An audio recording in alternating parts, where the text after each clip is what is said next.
Hello there, and welcome back to War Thunder. Today I'm playing for you a single match in the Soviet Premium 9.0 jet, the Mig-17AS, and I really like this plane. Not just the look of it, not just how it flies, but also my experience in it. Yes, I'm currently really getting into jets. No, this is not a kill compilation, but again, a single match, of which I'm personally a little bit proud of the way that it happened. And I have to tell you, there is so much material that I have with this plane. Amazing rocket kills, amazing gun kills, amazing situations that I probably will make another kill compilation with this plane. You can expect in a few days time probably, if not the next patch drops. So the thing is, I still want to grind some civil lines. You never can have enough, and I also want to grind the two MiG-21s in the Soviet tech tree. About to finish the first one, and then I will obviously continue the second one. And I go through the nations with their planes, premiums, some tech trees, and you then realize what strengths and weaknesses they really have, what kind of matchmaker they experience, what situations they really are good in. Now, as good as the MiG-17 is sometimes in the situations, some of the weapon systems lets you down. Now, there are two problems. First of all, the missiles that sometimes just simply don't launch, that have also a very narrow launching cone, and then they also can't pull that many Gs.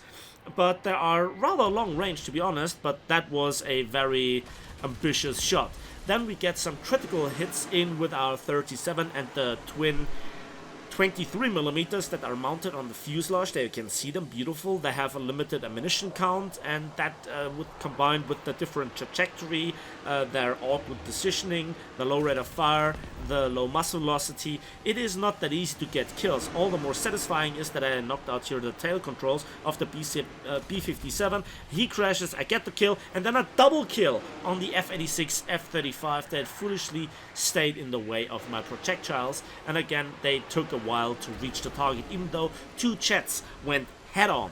So I think there could be many things about this plane in a better way, but then on the other hand, there is one factor, one feature that absolutely redeems it. And this is the combination of the battle rating and its performance. Because while its performance is not really stunning, outstanding for 9.0, the fact that this is a 9.0, you never will face the 10.3s. On the other hand, the 9.3s all get sucked up to the 10.3s, so you are most of the time, in like 90-95% of the battles, the top dog. That is my experience, and I utterly enjoy this. And yeah, if this is fair, I don't know, but that was a stupid mistake of me, and I was very lucky that I survived here, and I am still more or less fully controllable. 3 kills, beautiful double kill, and also an easy kill on another premium plane.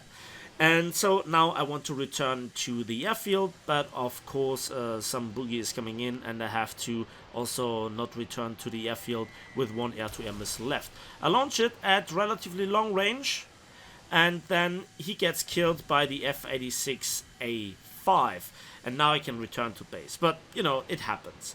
The thing is this. By going through all the other tech trees, all the other chats, and just trying to grind as much as I can, I also know how they behave, what their strengths and weaknesses are. So you can counter them more and more, and this benefits me the more I play. So I think that the key to go into jets is that you find a plane that is the top dog of a certain battle rating bracket, and you play it. And if there is the possibility, you also play the plane that you have the most difficulties fighting against. So you learn both sides. This is extremely helpful. I cannot underestimate this fact.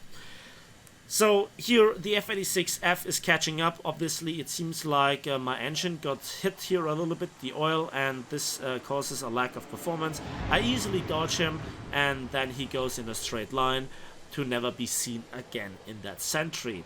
And so I return to the airfield, and I land, and I start off again. And in fact, this plane has a little nice feature. It got a rolling start. Not by much, but a lot of other jets, you know, they have to spool up their engines. It takes just a few extra seconds, and with this plane, this kind of reflects a little bit the performance.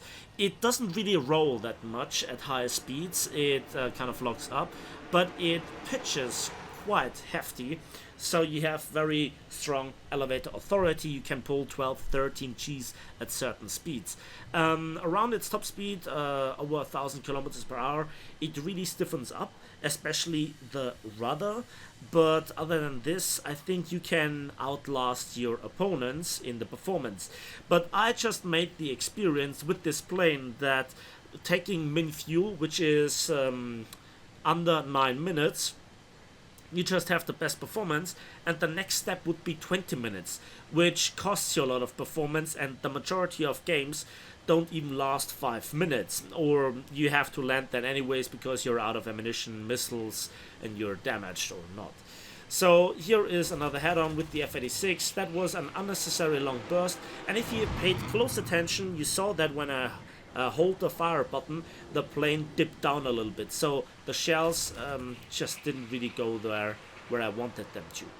And then second head-on avoided. I didn't waste too much ammunition there, and so now I need to turn around while the Mig-17AS behind me is now more or less safe from those two planes.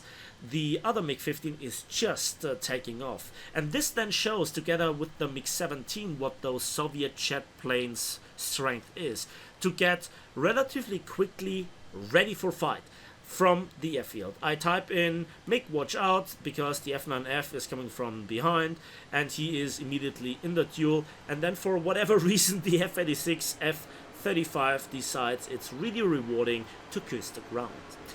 I disagree, but allied teams, I guess. So with the F9F, this is now for all of a sudden a 3 versus 1, but he quickly equalizes it to a 2 versus 1.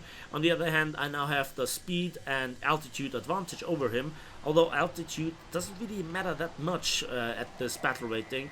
It's just still some of this leftover thinking from piston engine fights.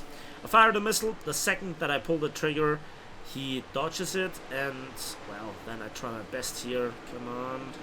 No, can't really catch him. He turns too sharply. He has to dodge the other plane as well, and this allows me to leap over. Again, I cheaped out here, as you can see, with the blacking out of my pilot, but that shot was easy. And it's really this pure power output of this plane that amazes me, how quickly it can regain its speed and energy, and how also it just keeps climbing. It also has pretty nice high altitude advantage, at least from the few fights that I managed to acquire. So this was now the last fight on the enemy team. However, our airfield got bombed when I landed, and that was then indicated on the TU4, and I don't know if you can see it on the footage right there, but there he is. Yes, somebody ordered the Avenger order, and here I go, just in a straight line. I still have enough ammunition, I still have enough fuel for that trip, and I just hope that I can intercept him before he reaches the AA cover of his airfield. So the thing is, planes like the MiG-15, MiG-17 with their heavy cannon armament, I think they were kind of designed for intercepting bombers. Funnily enough, the T4 is then also kind of a Russian version of the B-29. It's mixed match, whatever. But I hope that I can make it work. Now, I tried to intercept him before the airfield, and I also tried to not approach him from above and or the rear, because we all know how effective a Tu-4's defensive armament can be. Now, I might be able to trade here, and there is still one enemy, one teammate left, so that's not really the thing. I'm already sitting at 4 kills. I just want to make sure that this is my first ace in this plane. I got a lot of good battles, I got a lot of good consistent experience in this plane. 1-2 kills are nothing special, and they're also bringing in the credits and the silver lines, and the RP obviously. So now at 2 kilometers from the side, I then turn in at 1.5, and I aim for this big fat rudder. And that were some good hits. And just look at this thing just pulling up. Yeah, this is beautiful. And then I can easily turn around and then just with the help of gravity and my engine, fall on him and just empty the entirety of my ammunition. We set him on fire, hits on the fuselage, hits on the right wing, which is on fire, and there he goes down, and my kill was actually not stolen. And this, ladies and gentlemen, is the first ace in the Mig-17AS. A plane full of character that I personally really enjoyed. It is not really a plane that can carry all day long, but it is a plane that, especially for the beginning of a match, can put a lot of pressure on the enemy. It's good for intercepting some enemy bombers such as the Al-28 and the SO-4 4050, etc. And yeah, that was a beautiful survival match. So, quick look at the post-battle results reveal a hefty income, and this is, as you can see, 30,000 RP and 140,000 silver lines. That was just beautiful. I loved it. So this is a plane that I think I will fly in the future. I enjoy, and I can just learn by playing it even more so. So that's it for me today. Thanks for watching. Thanks for listening. I hope you enjoyed this battle. There will be probably a kill compilation coming in soon. Maybe even an entire match that I also got a better result in. You never know. And so let me know in the comment section if you enjoy kind of this chat gameplay at my hands, and also what do you think about the way that I play. Is it bad? Is it foolish? Is it only luck, or do you really see me getting more and more in touch with those jets?